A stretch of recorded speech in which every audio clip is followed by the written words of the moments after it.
Well, welcome back. We are here with Dr. Michael Cook, who is the founder and formulator of the Lead Eraser, and with his daughter Maggie Cook, who is the president and founder of Herbaceous. Excuse me. Herbaceous. Okay. And that's a CBD company. And It is. Maggie, I want to just start with your story. Okay. Because we mentioned earlier that you really are a miracle, just sitting here. And Really it's is. very possibly that if things hadn't gone the way that they did go, that you wouldn't be sitting here. That's very Tell true. us a That's little bit absolutely about how correct. that started and bring us up to speed. Okay. So a little after my 20th birthday, I developed a migraine. I had migraines all the time when I was younger, and this started like any other, and then it never went away.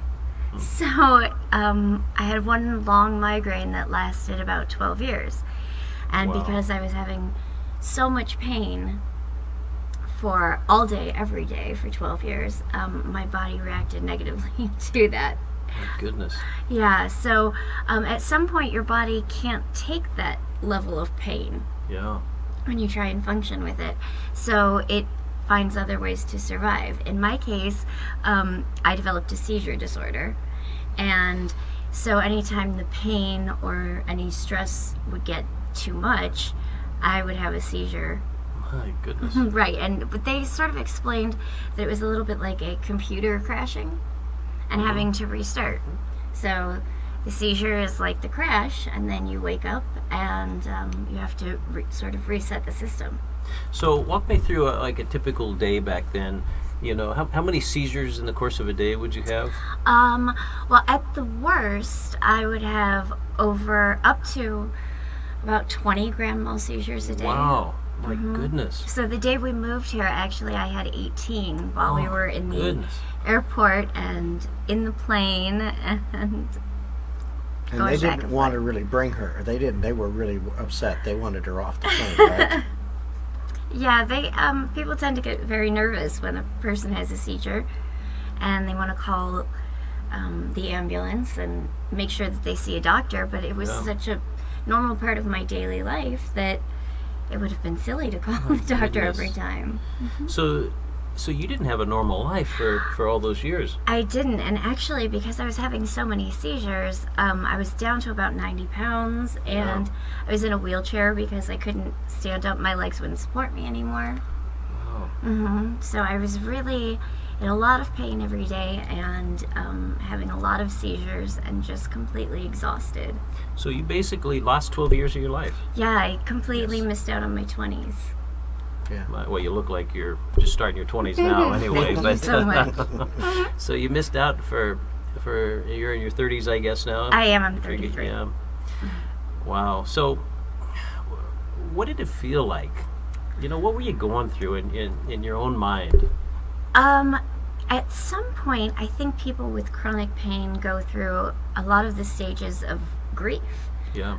So at first, I went through denial of, no, this is going to pass. And so my doctors were saying, I had a full scholarship to Loyola University in Chicago.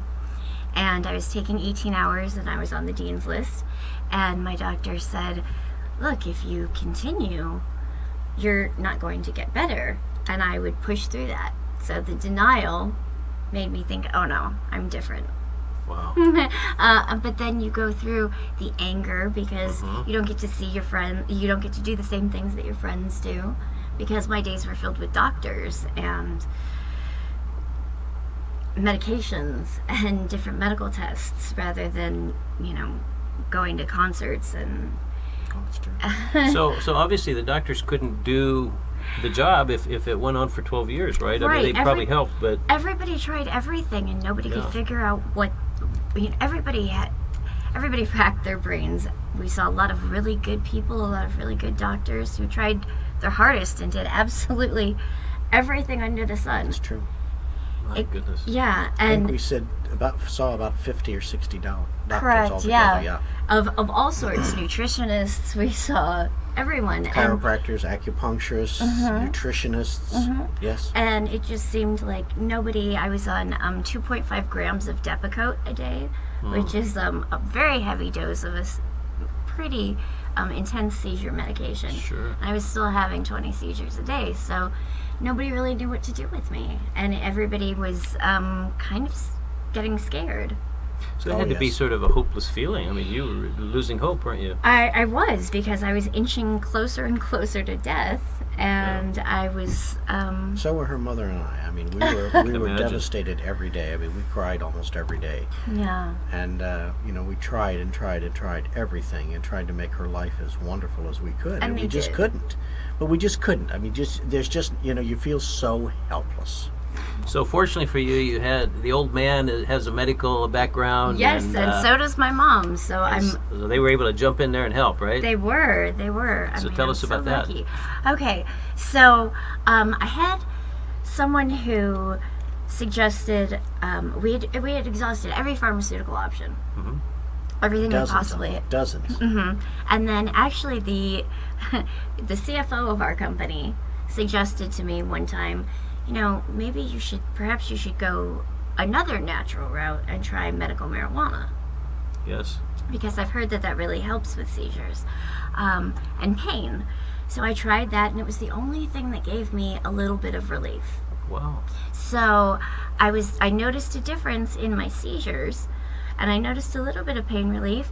And so when we moved out here from Chicago, it was mainly to get the medical marijuana license. Because it was not legal yet in Chicago. Right. It is I now. see. Yeah. Right, and so once I was able to pick my strains and go for seizure-specific strains, we noticed an improvement. Yes. During that time, Yes. we were still doing a lot of independent research. And so Dad found something called CBDs, Yes. it was just short for cannabidiol. And it comes from the hemp plant. Which is sort of a sister or a cousin to the marijuana plant. To the right? marijuana plant, correct. So they're both cannabis. Right. They're both technically cannabis, but hemp is the male version, and marijuana is the female version of the plant. So the hemp actually doesn't have any of the THC, which is the thing that makes you high.